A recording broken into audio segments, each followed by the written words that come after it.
난해 구절들 또 이해하기 어려운 구절들이 많이 나오는데 사실은 난해 구절이라는 것은 없어요. 그것은 이제 신학자들이 학문적이고 지식적이고 이성적으로 성경을 풀려고 하다 보니까 풀려지지 아니해서 그렇지 성경은 어떤 신학적 난제가 없어요. 난해 구절이 없습니다. 다 선명하게 우리에게 해석을 해주고 있는 말씀인 줄로 믿습니다. 오늘 이 본문의 말씀은 어떤 임금이 그 아들의 혼인잔치에 많은 사람들을 초청을 했는데 많은 사람이 초청에 거절하고 일부의 사람들이 이 초청에 응해서 이 혼인잔치에 들어왔다 이렇게 말씀하는 내용이고요. 그래서 이제 그 임금이 아들의 그 혼인잔치에 이렇게 가서 보니까 그 혼인잔치에 반드시 그 혼인잔치에는 그 예복을 입고 그 잔치에 파티에 참석을 해야 원칙인데 다 예복을 입었는데 딱 한 사람이 예복을 안 입고 이 잔치에 들어온 거예요. 이 혼인잔치에. 그래서 도대체 이 사람이 누구냐? 그랬더니 옛날 성경은 유구무원이거늘 이렇게 돼 있죠. 지금 개역개정은 아무 말도 하지 않고 있는 거예요. 그래서 이 사람을 바깥 어두운 데 내쫓아라. 그래서 쫓김을 받는 그런 비유의 말씀이에요. 제가 왜 이제 이 어려운 해석하기 어려운 구절의 이 말씀을 제가 본문으로 선택했느냐 하면 이게 굉장히 중요한 일인데요. 하나님께서 우리를 십자가의 은혜로 십자가의 보혈로 우리를 한 번 구원하면 그 구원이 영원하다고 하는 거예요. 근데 죄송스럽게도 우리 목사님들 가운데서 제가 그동안 수백 명의 목사님들 세미나나 강의를 하면서 이렇게 물어보면 상당수의 목사님들, 적어도 80% 이상의 목사님들이 받은 구원도 잃어버릴 수 있습니다. 이렇게 답변하는 목사님들이 너무 많아요. 참 안타깝습니다. 그 얘기는 그런 생각을 목사님들이 갖고 있으면 그 교회 성도님들도 그렇게 말씀을 듣고 그렇게 교육이 된 거예요. 그러니까 한국교회는 80% 이상이 한 번 받은 구원도 잃어버릴 수 있다. 이렇게 믿고 있는 사람들이 굉장히 많아요. 제가 어떤 장로교 신학교 교수님하고 대화하다가 그 얘기가 이제 주제로 나왔는데 그 교수님이 그래요. 구원받은 사람도 구원을 잃어버릴 수 있습니다. 이렇게 얘기를 하는 거예요. 그런데 이제 그러면서 하는 말씀이 지금 이 본문에 있는 이 말씀, 청함을 받은 자는 많되 택함을 입은 자가 적다. 그러니까 그 잔치 안으로 들어갔는데 그 잔치 안으로 들어갔다라고 하는 것은 이 천국에 들어갔다는 것이고 구원을 얻었다는 것인데 나중에 쫓겨나는 사태가 벌어졌다는 거죠. 그러니까 이 본문의 이 비유를 잘못 해석하고 잘못 이해를 해서 그런 것이지요. 보편적으로 우리가 한번 십자가의 은혜로 구원을 받으면, 예수를 믿고 구원을 받으면 구원 잃어버릴 수 있습니까? 라고 말하면 잃어버릴 수 없습니다. 그렇게 말을 해요. 그런데 제가 이어서 예수 믿고 구원받은 사람이 어느 날 한 30년 믿다가 세상으로 갔습니다. 세상으로 가가지고 다시 교회로 돌아오지 않고 죽었어요. 그럼 그 사람 구원 어떻게 되나요? 그러면 이거는 구원 잃어버리지요. 또 이렇게 얘기해요. 처음에는 안 잃어버린다고 했다가 나중에 그렇게 질문하면 잃어버린다라고 이렇게 답변을 해요. 여러분, 이 본문에서 나타나고 있는 이 혼인은 여기서 임금은 누구를 말하냐면 하나님 아버지를 비유하고요. 여기서 임금의 아들은 예수 그리스도를 말합니다. 그러니까 예수 그리스도께서 혼인잔치를 여는데요. 많은 손님들을 초대합니다. 사실 이 혼인 예식은 크게 두 번 있는데 신랑 되신 예수 그리스도와 우리 성도가 혼인 예식하는 것은 예수님께서 십자가 때 혼인 예식을 예수 그리스도를 통해서 혼인 예식이 되어지고 그리고 원래 혼인 예식은 딱 한 번이에요. 재림 때는 이미 혼인한 사람이 다시 한번 확인하는 잔치, 가령 예를 들어서 뭐 칠순잔치를 한다, 팔순잔치를 한다, 그와 같은 의미의 혼인잔치. 사실은 혼인잔치는 십자가 때 한 번 이루어집니다. 그러니까 십자가 때 이루어진 그 혼인, 뭐 지금 우리는 현재 우리가 예수 그리스도를 영접할 때 그게 바로 적용이 되겠죠. 예수와 혼인하겠죠. 제가 한번 물어볼게요. 여러분 예수 신랑과 혼인하셨나요? 이거 혼인이 안 됐으면 큰일 나요. 반드시 혼인이 돼야 돼요. 우리는 다 신부고, 그리고 예수님은 신랑으로서 이미 그리스도와 함께 우리는 연합된 자가 되고 이미 혼인을 해가지고 내 안에 예수님이 계신 줄로 믿습니다. 뭘 받은 사람 내 속에 예수님이 계셔요. 자, 그런데 이제 여기 본문에 보면 여러 사람들을 초청을 하는데 이 사람들이 오질 않아요.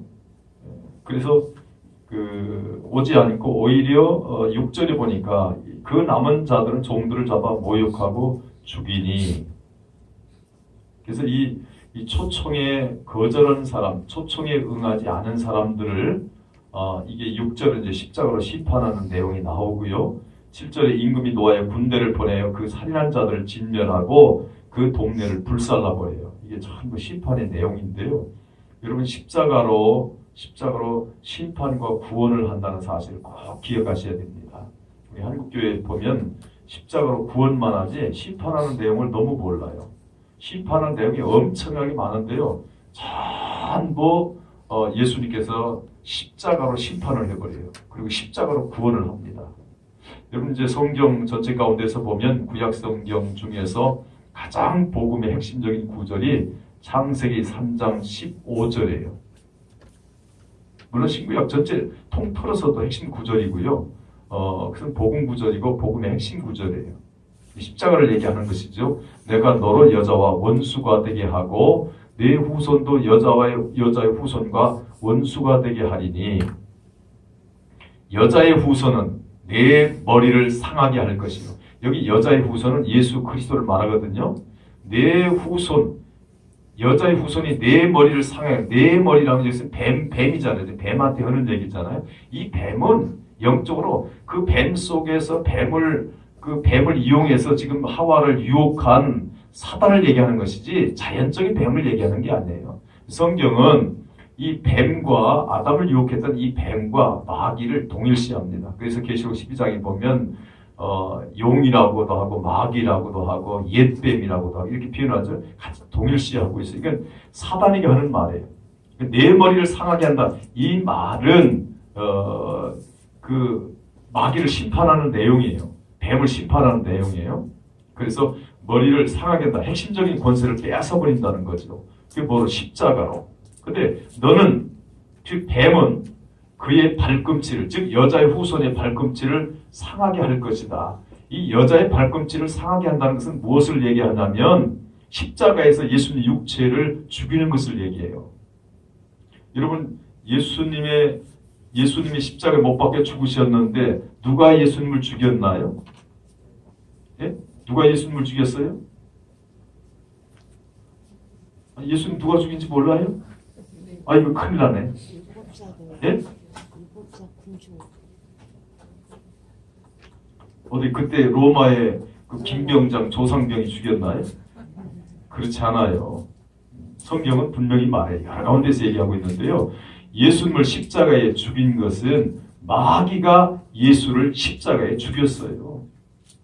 왜냐하면 자기들을 멸하러 왔기 때문에 어떻게든지 그 하나님의 아들이신 예수만 죽이면 자기들이 죽지 않는다고 생각을 했기 때문에 모든 힘을 다 동원해가지고 마귀가 예수를 십자가에 죽인 거예요. 이것이 이제 마태복음 24장 15절에 보면 멸망에 가증한 것이 날개를 의지하여 설 것이며 이런 내용. 그래서 여러분 신약성경 가운데서 가장 복음의 핵심적인 구절이 뭐냐면 마태복음 24장 15절 16절이에요. 여러분 요한복음 3장 16절도 있는데 요한복음 3장 16절은 구원에 대한 내용만 있고 심판에 대한 내용이 없어요. 십자가로 심판한 내용이 없어요. 그래서 구약 성경의 가장 복음의 핵심 구절은 창세기 3장 15절, 신약 성경 마태복음 24장 15절이 가장 복음의 핵심적인 구절이에요. 그래서 십자가로 뱀을, 즉 마귀를 심판하는 내용이 나오고요. 여기 8절을 보니까 이에 종들에게 이르되 혼인잔치는 준비되었으나 청한 사람들은 합당하지 아니하니. 청한 사람들은 합당하지 않다. 그래서 청했어요. 초청을 했는데 이 초청에 응하지 아니한 사람들이 있어요. 이 잔치 오지 아니한 사람들이 있는데 이 사람들이 누구를 얘기하냐면 비택자를 얘기하는 것이고요. 여러분 택자와 비택자는 성경에서 분명하게 우리에게 가르쳐주기는 교리요 그리고 핵심적인 말씀인 줄로 믿습니다. 9절에 내 거리 길에 가서 사람을 만나는 대로 혼인잔치에 청하여 오라 한데 이 사람들이 이제 오지요? 이 사람들이 택자를 얘기하는 거예요. 대부분이 이제 14절 가지고 청함을 받은 자는 많되 택함을 입은 자는 적다. 그래서 교회 안에 들어왔다, 구원 안에 들어왔다가 이제 쫓겨나는 사람도 있고 이 택자는 얼마 안 된다 이렇게 이제 성경을 그릇되게 해석을 하는데요. 여러분 청함을 받았다는 의미를 제가 자세하게 설명하기 앞서서 지금 이제 그 혼인잔치에 이제 많은 사람들이 왔어요. 초청돼서 왔는데 그 들어온 사람 중에서 예복을 입지 않고 들어온 한 사람이 여기 있습니다. 근데 여러분 이제 이 예복은 이게 지금 비유거든요. 마태복음 13장에 보면 예수님께서 천국의 모든 말씀을 비유가 아니면 말씀하지 아니하셨다 이렇게 말씀해요. 그러니까 비유라고 하는 것은 다른 말로 비밀인데 비밀과 비유라고 하는 것은 반드시 그 비밀을 풀어야 되는 거예요. 성경은 풀어야 되는 거지요. 여러분 우리가 설교를 왜 합니까? 또 신학 공부를 왜 해요? 성경을 풀기 위해서 진리를 풀어서 성도들에게 잘 쉽게 가르치기 위해서 우리가 이 비밀을 푸는 작업을 하는 것인데 특히 주의종들이 이 비밀을 풀게 되는데요. 지금 오늘 본문의 이 내용도 이제 비밀이거든요. 그래서 예복을 안 입은 자가 이 혼인잔치에 들어가는데 여기서 예복이라고 하는 것은 뭐냐면 십자가의 은혜로 즉 십자가의 보혈로 죄 씻음 받은 자가 의의 옷을 입는데 이 의의 옷을 입은 자만 이 잔치에 들어갈 수 있는 거예요. 그것은 예수 그리스도의 십자가의 피로 죄 씻음 받은 자가 의의 옷을 입는데 이게 창세기 3장 21절에 보면 아담에게 그 범죄하고 타락한 아담에게 그 가죽옷을 지어 입히지요. 여러분 이 가죽옷 사건이라는 것은 앞으로 예수 그리스도께서 십자가에서 죽으시고 피를 흘려 죽으실 것이다 라고 하는 것을 예표하는 거예요. 여기 가죽옷이라는 것은 영원성을 의미하고 여기 가죽옷이라는 것은 영원히 신분을 보장받는 신분의 역할을 하는 게 이게 가죽옷이에요. 그러니까 가죽옷을 지어 입혔다. 하나님이 가죽옷을 지어 입히지요. 이것은 예수 그리스도에 대한 모형이고 그림자고 예표예요. 그러니까 예수 그리스도 십자가에서 죽으신 그 예수 그리스도를 통해서만이 그 어린 양 대신 십자가의 피로서만이 우리가 의의 예복을 입는다. 의의 옷을 입는다. 의의 예복을 입어야 천국에 들어간다. 구원을 받는다. 영생을 얻는다. 이것을 설명하고 이미 구약성경에서 설명을 하고 있는 거예요. 예수 그리스도를 이미 모형을 제시하고 있는 겁니다. 한번 제가 물어볼게요.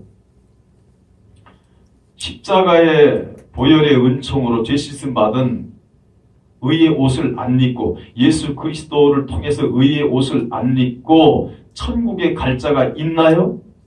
있어요? 없어요? 분명히 없지요. 그런데 지금 이 사람이 지금 예복을 안 입고 천국에 갔어요. 의의 옷을 입지 않고 천국에 갔단 말이에요. 여러분 이게 가능합니까? 불가능합니까? 불가능한 얘기인데 지금 이 얘기를 써놓고 있는 거예요. 그러면 다시 쫓김을 받았죠? 쫓김 받았으면 이 사람이 그 천국에 들어갔다는 얘기예요? 못 들어갔다는 얘기예요? 결국 못 들어갔다는 얘기예요. 왜 쫓겨났으니까. 안 들어간 거예요. 못 들어간 거예요. 그럼 왜 이렇게 표현했냐면 이것은 절대 불가라고 하는 방식으로 그 비유를 설명하는 거예요. 절대 천국에 의의 예복을 입지 않고는 천국에 들어갈 수가 없다. 뭐 설령 누가 들어간다 하더라. 그건 쫓겨난다. 이거는 안 들어가는 것을 얘기해요. 왜? 의의 옷을 예수 그리스도의 십자가의 피로 의의 옷을 안 입은 사람은 천국 들어가는 게 불가능해. 처음부터 불가능해요. 자, 그러면 지금 이 천국, 이 잔치는 천국 잔치를 얘기하는데 천국에 들어갔어요. 자, 의의 예복을 안 입고 천국에 들어가는 것도 불가능하고. 근데 우리가 천국에 들어갔습니다. 구원받았습니다. 그러면 천국에 들어갔는데 다시 쫓겨남을 받아야 안 받아요? 천국에 들어갔는데 쫓겨나는 게 불가능합니다. 이 천국이니까 죽은 후에 천국만 여러분 생각하시는데, 여러분 누가복음 17장 21절을 보면 내 안에도 천국이 있습니다. 내 영이 천국이에요. 십자가의 피로 죄 씻음 받은 내 영은 천국인데 여기에 삼위 하나님이 계시잖아요. 그래서 주님은 우리가 죽어서 가는 천상의 천국과 내 안에 이루어진 이 심령 천국을 같이 동일시하고 있어요. 이게 천국이라는 거예요. 우리 찬송가도 있죠. 그 어디나 주 예수 계신 곳이 하늘나라라고 해요. 우리 안에 지금 하늘나라가 있어요. 그러면 이 하늘나라에 우리는 잔치에 이미 들어온 자는 하나님의 구속의 은총을 입은 자들이에요. 이게 중요한 게 이제 여기 청함을 받았다는 의미가 어떤 의미냐라고 하는 것인데, 지금 예수님께서 본문에 이 말씀하고 있는 내용들은 지금 그 많은 사람들이 예수께 왔어요. 이게 청함을 받아서 온 거예요. 많은 사람이 예수께 왔는데 여기에 지금 바리새인들이나 서기관이나 제사장들, 즉 거짓 선지자들이 여기에 지금 많이 와 있어요. 여러분 마태복음 23장 33절에 보면 이 독사의 자식들아 이렇게 말하거든요. 바리새인들이나 제사장과 서기관들을 가리켜서 그렇게 말하는데 이거는 이제 거짓 선지자들 말이에요. 그래서 마태복음 7장 21절에 보면, 오늘 제가 좀 빨라지네요. 시간이 없어서. 마태복음 7장 21절 주여 주여 하는 자마다 다 천국에 들어갈 것이 아니요 하나님의 뜻대로 행하는 자를 천국에 들어가리라. 이 말은 여기 주여 주여 하는 자들이 서기관 제사장 바리새인들인데 거짓 선자들, 독사의 새끼들. 독사가 뭐예요? 뱀의 자식이라는 거죠. 뱀은 누굽니까? 마귀잖아요. 그럼 이건 처음부터 택한 바지보단 거짓 선자를 얘기하는데, 이들이 제사장 역할을 하고 바리새인 역할을 하고 서기관 역할을 하면서 교회에서 제사 지내고 성전에서 다 합니다. 주여 주여 다 해요. 그런데 하나님의 뜻을 지키잖아요. 하나님의 뜻이 뭡니까? 인간의 행위를 말하는 게 아니에요. 메시아 대신 하나님의 아들 예수 그리스도를 영접하지 않는다 그 말이에요. 하나님의 뜻은 예수 그리스도를 영접하고 영접해 드림으로 구원을 얻는 것인데, 예수를 영접하지 않기 때문에, 예수를 거절하기 때문에, 예수를 배척하기 때문에 하나님의 뜻을 지키지 않는 자예요. 그래서 이러면 지옥 가는 거예요. 우리가 어떤 행위로 구원받는 게 아니잖아요. 우리 어떤 행함으로 구원받는 게 아니에요. 그리고 마태복음 5장 45절에 보면 하나님께서는 악인이나 선인이나 다 똑같이 햇빛을 주시고 빛을 주시고 다 주셔요. 여러분 이것이 전부 청함이에요. 전부 청함입니다. 왜냐하면 나중에 재림 때 하나님께서 심판하실 때 악인들이 심판의 핑계를 대지 못하도록 전부 청합니다. 그리고 여러분 비택자도 얼마나 주변에서 우리 그리스도인들이 복음을 전할 때 초청을 합니까? 예수 믿으라고 얼마나 초청을 해요. 그래서 하나님은 일반적 계시나 그리고 사람들의 그리스도인들의 입을 통해서 많은 사람들을 초청을 해요. 그런데 거절합니다. 누가? 비택자가 거절을 해요. 그럼 누구만 오느냐? 택함 받은 자가 오는 거예요. 그래서 여기 14절은 청함을 받은 자는 많되 택함을 입은 자는 적으니라, 이렇게 말씀하고 있는 거예요. 어느 정도 지금 이 뜻이 이해가 되는지 모르겠어요. 그래서 여기 15절에 보면 이 바리새인들이 가서 어떻게 하면 예수를 말의 올무에 걸리게 할까 상의하고, 지금 예수님께서 말씀하는 이 가운데서 지금 비택자들, 즉 서기관 제사장 바리새인들이 많이 섞여 있어가지고 지금 예수님께서 어떤 올무, 책을 잡아서 예수를 죽이려고 하는 그런 계략을 꾸미고 있는 상황을 예수님께서 지금 알고 이런 말씀을 쭉 하고 계신 거예요. 여러분 영생이라고 하는 것은 아까 요한복음 3장 16절 우리가 잘 알죠. 하나님이, 다 같이 해보죠. 시작. 하나님이 세상을 이처럼 사랑하사 독생자를 주셨으니 이는 그를 믿는 자마다 멸망치 않고 영생을 얻게 하려 하심이라. 이거 주일학교 애들도 다 알죠? 자, 우리 목사님들 이 말씀 믿어야 안 믿어요? 믿지요. 여러분 예수 그리스도를 믿으면 우리가 뭘 얻어요? 영생을 얻죠? 여러분 영생이라는 게 굉장히 중요합니다. 영생이 한문으로 말하면 영생이죠. 이게 거듭남인데, 영생이란 말은 영원히 죽지 않고 사는 것을 영생이라고 해요. 여러분 그냥 생명하고 달라요. 그냥 생명은 아담이 에덴에서 선악과 따먹기 이전에 그 아담의 영의 상태는요, 생명을 가지고 있어요. 죄가 없는 상태. 살아있어요. 영이 죽지 않았어요. 왜? 선악과를 안 따먹었기 때문에. 원죄가 없기 때문에. 그런데 그 생명이 보존이 돼야 안 돼요. 좀 어렵습니까? 보존이 안 돼요. 왜냐하면 영생이 이루어지지 않은 거예요. 그건 영생이 아니에요. 언제든지 언젠가는 죽는 생명, 그건 영생이 아니에요. 영생이라는 자체는 영원히 죽지 않고 사는 것을 영생이다 이렇게 말해요. 근데 나중에 아담이 죽었죠. 아담의 모든 우리 후손들이 원죄로 인해서 영이 다 죽었지 않습니까? 에베소 2장 1절에 보면 허물과 죄로 인한 너희를 그리스도께서 살리셨다. 이건 우리 영이 죽었다는 거예요. 예를 들어 성경에서 죽었다는 것은 하나님과의 교제가 끊어짐을, 단절됨을 의미해요. 만약에 우리의 영이 죽지 않았으면 그리스도께서 오셔서 우리를 살릴 이유가 없어요. 우리의 영이 죽었기 때문에 그리스도께서 오셔서 우리를 살리신 건데, 영생이라고 하는 것은 생명 플러스 십자가의 보혈, 이것이 섞여질 때 이걸 영생이다 그래요. 그래서 그리스도의 피로 우리가 죄 씻음 받고 구원받은 사람은, 이게 예수 영접된 사람이죠. 구원받은 사람이죠. 이런 사람을 영생이다 이렇게 말해요. 지금 저와 여러분은 영생을 얻은 줄로 믿습니다. 아멘. 그러면 영생을 얻었으면, 자, 구원받아서 영생 얻었으면 다시 구원을 잃어버릴 일이 있어요, 없어요? 없는 거예요. 만약에 구원을 잃어버리잖아요. 뭐 30년 만에 잃어버리든 50년 만에 잃어버리면 그건 영생이 아니에요. 예? 영이 다시 죽어. 그건 영생이 아니라니까. 우리 한국교 교인들이, 저 성도님들 영생의 단어의 뜻을 잘 몰라요. 목사님들도 잘 모르시더라고. 영생은 영원히 죽지 않는 걸 영생이라고 해요, 한문으로.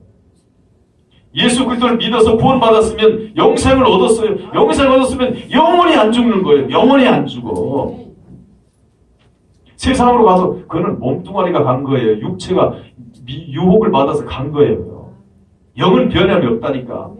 예수 그리스도를 영접해서 구원받고 그리스도의 십자가의 피로 구원받으면 영생이 한번 이루어지면 영원해. 이게 십자가의 능력이에요. 만약에 30년 만에 가령 세상으로 나가서 구원이 잃어버렸어. 받은 구원이 잃어버렸어. 그러면 예수 그리스도의 피는, 십자가의 그 능력은 30년짜리밖에 안 되는 거예요. 여러분, 십자가의 능력은 영원한 줄로 믿습니다. 십자가의 능력으로 한번 구원하면 우리의 생명이 영원히 보존돼요. 여러분, 예수님께서 자신의 목숨으로, 여러분, 하나님께서 가장 존귀한 가치가 뭐겠어요? 당신의 몸 아니겠어요? 하나님 아버지께서 하나밖에 없는 예수 그리스도 아들을 십자가에서 죽으셔서 그 생명을 버려서 그 생명을 죽인 그 죽음으로 대신 바꾼 게 뭐냐면 우리의 구원이에요. 여러분, 왜 생명으로 우리의 영을, 우리의 몸을 샀느냐면 영원히 영생을 보장하시려고 가장 값진 것으로 우리를 산 겁니다. 그래서 우리의 영의 가치는요, 여러분, 제가 우리의 몸의 가치라고 말할 땐 이 육체를 포함하지 않아요. 육체는 썩어서 흙에 썩어서 흙으로 가는 거예요. 우리 영을 얘기하는 거예요.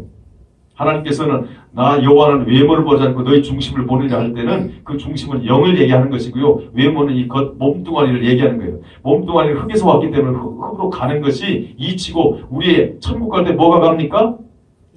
영이 가는 거예요. 즉 영혼이 간다는 말이에요. 영혼이. 그래서 예수님께서 재림하실 때는 육체가 부활되는 게 아니라 새 몸을 주는 거예요. 새 몸을. 이걸 신령한 몸이다 그래요. 신령한 몸. 어떤 분은 화장하지 말고 매장을 해야 되면 부활할 때 지장이 온다네. 참 그렇게 부활의 의미를 몰라요. 여러분, 모든 물질은 계시록에도 보고 베드로서에도 보면 모든 땅의 것, 물질, 땅의 것들은요, 주님 재림할 때 전부 소멸돼서 없어져요.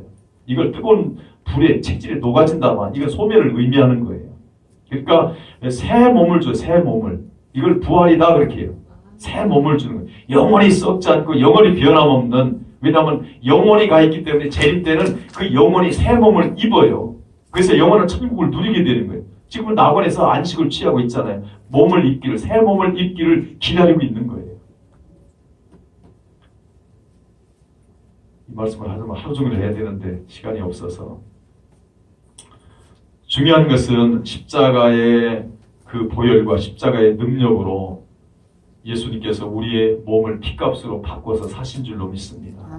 사도행전 20장 28절을 보면 하나님의 피로, 이게 예수 그리스도를 얘기하는데 하나님의 피로 교회를 샀다. 즉 우리를 샀다 이 말이에요. 그래서 우리의 영의 가치는 하나님과 같은 가치예요. 예수님과 같은 가치예요. 뭐가? 내 영이. 왜? 그만한 값을 지불했기 때문에. 예수님의 그 고귀한 몸값을 지불해서 우리를 샀기 때문에 우리의 영의 가치는요, 예수님과 같은 가치라고요. 너무 존귀한 가치예요. 그래서 천하보다 한 생명이, 한 영혼이 중요하다고 말씀하는 거예요. 할렐루야. 이 귀한 선물을, 구원의 선물, 영생의 선물을 주신 하나님 앞에 우리 나같이 박수로 영광 돌리겠습니다. 할렐루야. 할렐루야.